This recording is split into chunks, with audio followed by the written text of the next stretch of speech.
जय माता दी दोस्तों, शुभ भादव मास। भादव मास की बहुत सारी शुभकामनाएं।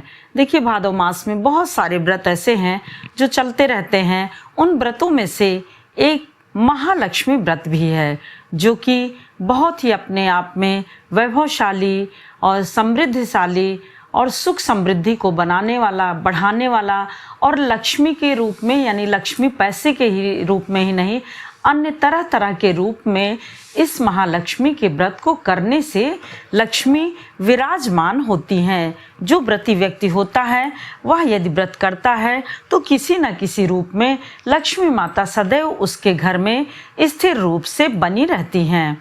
महालक्ष्मी व्रत जो कि 16 दिन का चलता है, सदा यह अपने आप में एक विशेष महत्व को लेकर के आता है।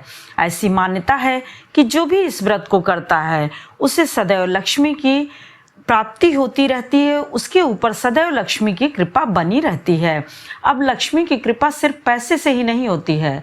आप किसी भी तरह से रख लीजिए कि घर में सभी कार्य अच्छे से होते चले जाएं, घर में सभी स्वस्थ रहें, निरोगी रहें, शांतिपूर्ण रहें, ये सब चीज़ें भी लक्ष्मी का ही रूप हैं। आपका समाज में आदर हो, घर में आदर हो, सभी जगह मान सम्मान हो, इस प्रकार से यह भी लक्ष्मी मानी जाती हैं। अर्थात लक्ष्मी स्थिर हो जाती हैं, यानी धन धान उनके घर में भरा रहता है। तो यह व्रत भादो मास के शुक्ल पक्ष की अष्टमी तिथि से प्रारंभ होता है, यानी यह अष्टमी तिथि 11 सितंबर 2024 से लग रही, यानी आज 11 सितंबर को यह व्रत रखा जाना है। इस व्रत को रखते समय सुबह भोर में जल्दी उठ के, जैसे हमेशा नित्य उठते हैं उसी तरह से करके अपने व्रत का संकल्प लेना चाहिए।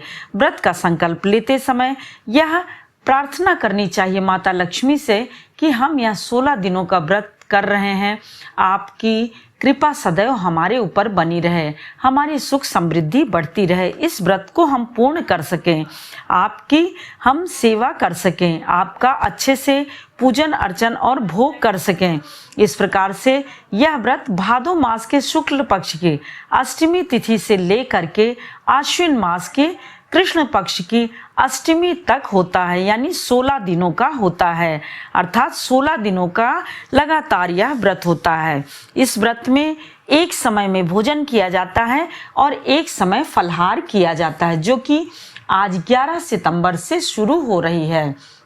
11 सितंबर की सुबह में आप जितने जल्दी हो सके अपने इस व्रत का संकल्प ले लीजिए। अब जैसे हमेशा उठते हैं, करते हैं सूर्योदय से पहले, अब देखिए कि इस व्रत में जैसे कि आप मान लीजिए 16 दिन का नहीं कर पाते हैं तो आखिरी के 3 दिन भी रख सकते हैं।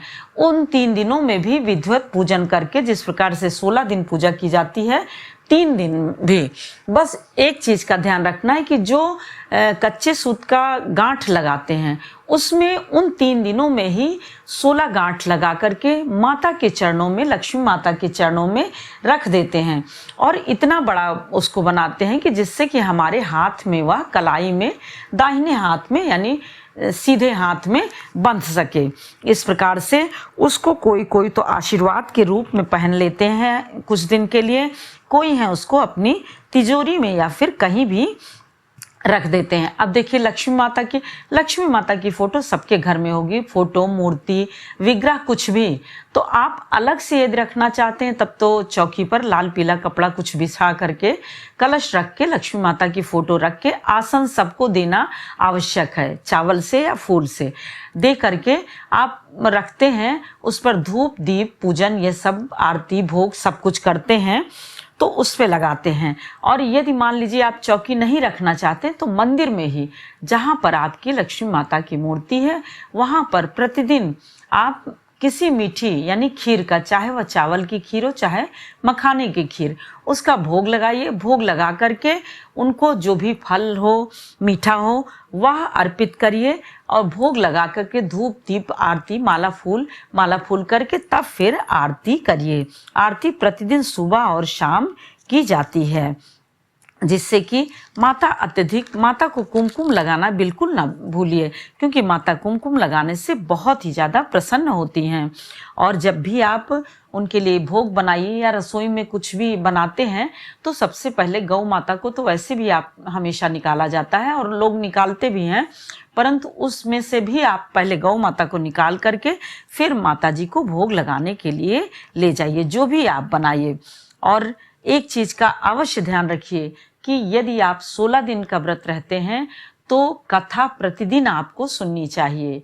यदि आप 16 दिन का नहीं रखते हैं, 3 दिन का रखते हैं या फिर आखिरी 1 दिन का रखते हैं, तो भी आपको उस दिन कथा सुननी चाहिए और माता से प्रार्थना करनी चाहिए। अपनी सभी मनोकामनाओं को, अपनी इच्छाओं को उनके सामने रखिए, व्यक्त करिए।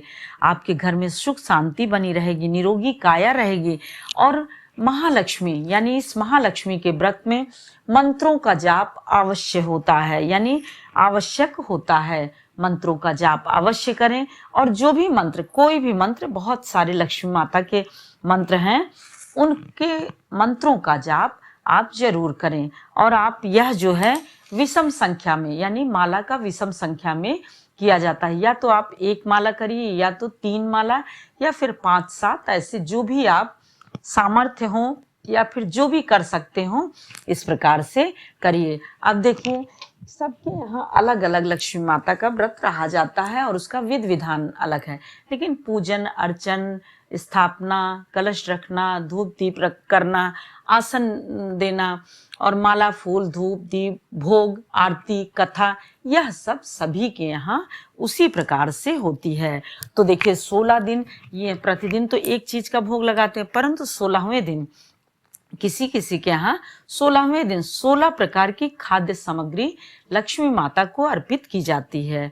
और 16 सुहागिनों को बुला करके 16 सुहागिनों को बुला करके उनको तिलक लगा करके, उनको महावर लगा करके, उनको श्रृंगार की वस्तुएं देती हैं और वही 16 खाद्य सामग्री उनको भोजन कराती हैं, प्रसाद के रूप में उनको देती हैं। इस प्रकार से महिलाएं जब प्रसाद ग्रहण करके जाने लगती हैं तो दक्षिणा देना बिल्कुल भी ना भूलें। दक्षिणा देती हैं और चावल लेकर के उनके हाथ में देती हैं, वह चावल उनके ऊपर छिड़क देती हैं और उनके पूरे घर में वह चावल छिड़क देती हैं। इस प्रकार से अब दीपक का देखें, पहले दिन एक दीपक जलाना है। प्रधान दीपक तो हमेशा आप सबसे पहले पूजन के जलाते हैं, उसी तरह से जलाना है। परंतु जो आरती का दीपक करते हैं वह जो है आरती के समय, अब देखिए लक्ष्मी माता के इस व्रत में पहले दिन 1 दीपक, दूसरे दिन 2 दीपक, इस प्रकार से 16वें दिन जैसे 16 खाद्य सामग्री अर्पित की जाती है लक्ष्मी माता को, उसी प्रकार से 16 जो है दीपक जला करके अर्पित किया जाता है। और 16 फल यदि हो तो वह भी माता लक्ष्मी को अर्पित किया जाता है। इस प्रकार से भोग लगाया जाता है और प्रार्थना करें और अपने व्रत को पूर्ण करें।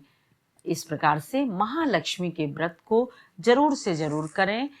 1 दिन 2 दिन जो भी आपके पास हो सकता है, 16 दिन नहीं हो सकता है तो 3 दिन और 1 दिन भी आखिरी में होता है, वह भी आप कर सकते हैं। इस प्रकार से दोस्तों महालक्ष्मी का मंत्र सबसे सीधा और सरल मंत्र ओम महालक्ष्मी नमः, इस मंत्र का जाप अवश्य करें।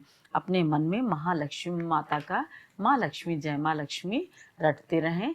इस प्रकार से अपने जीवन को सुख समृद्धि पूर्ण बनाते रहें। जय माता दी दोस्तों, फिर मिलते हैं एक और नई जानकारी के साथ। तब तक के लिए लाइक करिए, सब्सक्राइब करिए और बेल बटन जरूर प्रेस करिए, जिससे कि नोटिफिकेशन सबसे पहले आपके पास पहुंचे। और यदि यह जरा भी सहायक हो तो कृपया शेयर करना बिल्कुल भी ना भूलिए। आज वीडियो बहुत ही लेट हो गई है, इसके लिए हम क्षमा प्रार्थी हैं, और फिर भी यह आपको सहायता करने में जरूर जो है मिलेगी, इससे कुछ ना कुछ जानकारी। तो इसी के साथ जय माता दी दोस्तों।